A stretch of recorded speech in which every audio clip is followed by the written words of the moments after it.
Assalamualaikum warahmatullahi wabarakatuh. Alhamdulillahi rabbil alamin. Wassalatu wassalamu ala ashrafil anbiya'i wal mursalin nabiyina Muhammadin wa ala alihi at-tahirin at-tayyibin wa ashabihi ajmain wa man sara ala najihim ila yaumiddin.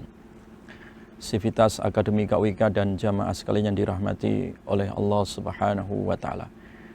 Masih bersama saya dalam trilogi jiwa manusia. Pada kesempatan ini saya akan bicarakan tentang satu jiwa di dalam diri manusia yang disebut dengan jiwa ammarah ya. Jiwa ammarah ya. Jiwa yang senantiasa mengajak kepada perbuatan dosa. Ya. Jiwa yang senantiasa mengajak kepada keburukan-keburukan ya. Jadi oleh karena itu wa ma ubarri'u nafsi innan nafsa la ammaratum bisu ya.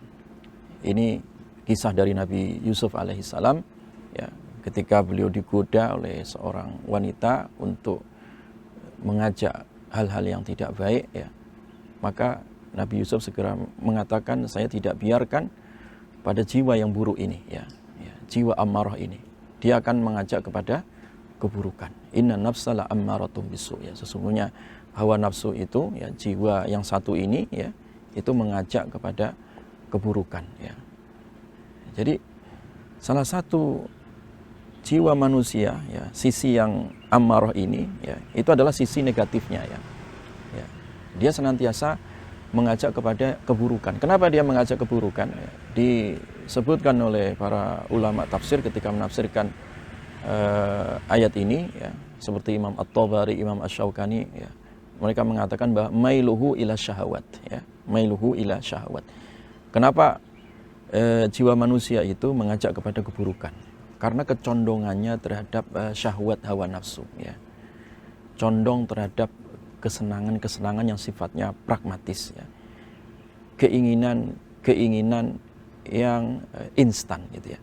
Tanpa mempertimbangkan apakah ini halal, aminal haram ataukah dari haram ya.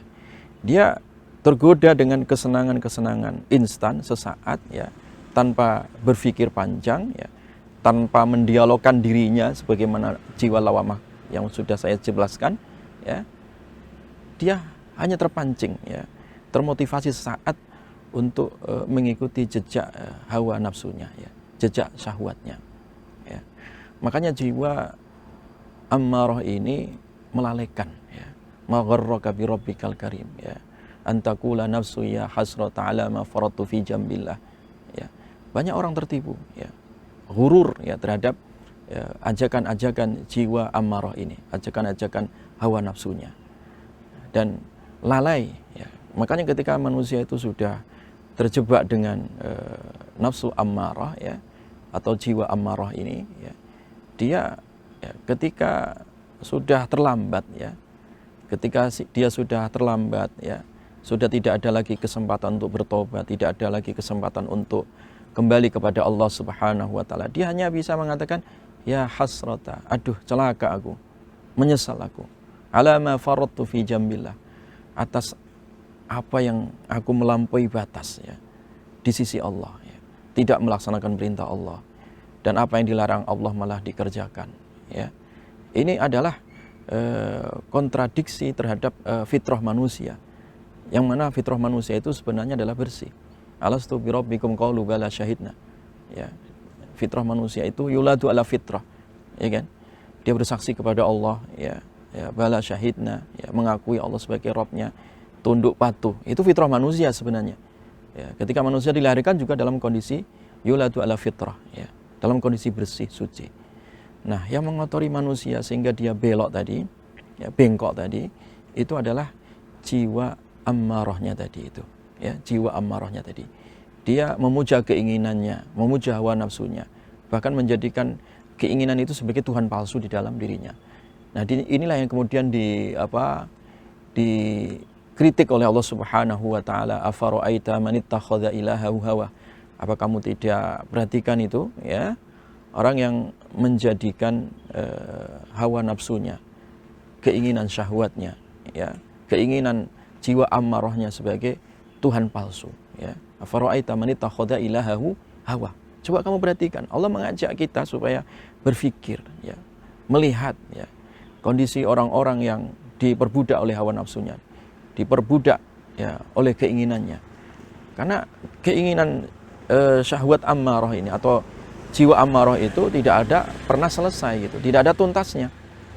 Ya, dijelaskan oleh Nabi SAW bahwa rakusnya manusia terhadap keinginan itu sangat panjang. Ya, laukana li bani Adam wadiyani min dhahab.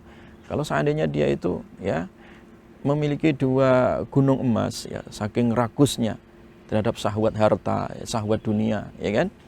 Ya, kekayaan dunia, ya. Kalau seandainya dia memiliki 2 gunung emas, la batagha wadiyan tsalitsa, dia akan mencari gunung emas yang ketiga, alias tidak ada pernah kata puas, ya. Ibarat orang dahaga minum air laut, bukannya terobati dahaganya, makin kering tenggorokan, ya, dan makin sakit itu perutnya, ya. Kenapa? Memperturutkan hawa nafsu, ya. Inilah ciri khas, ya, karakteristik daripada jiwa ammarah tadi yang senantiasa memperbudak, ya, mengintimidasi, ya, manusia untuk senantiasa, ya, memperturutkan keinginan-keinginan pragmatis yang sifatnya itu adalah terlarang, ya, keinginan hawa nafsu. Jadi oleh karena itu terapi, ya, supaya kita tidak diperbudak oleh jiwa ammarah ini, ya, hendaklah kita menahan diri, ya. Makanya puasa kita sekarang ini adalah dalam rangka menahan diri, mengendalikan diri supaya kita tidak diperbudak oleh jiwa ammarah, ya. Makanya Allah Subhanahu wa taala menegaskan qad aflaha man zakkaha wa qad khaba man dassaha.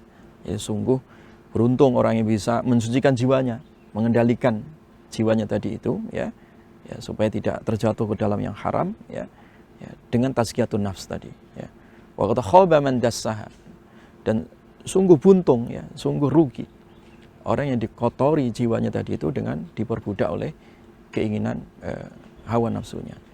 Jadi sekali lagi kata kuncinya untuk terapi jiwa ammarah ini adalah dengan pengendalian diri, ya, pengendalian diri.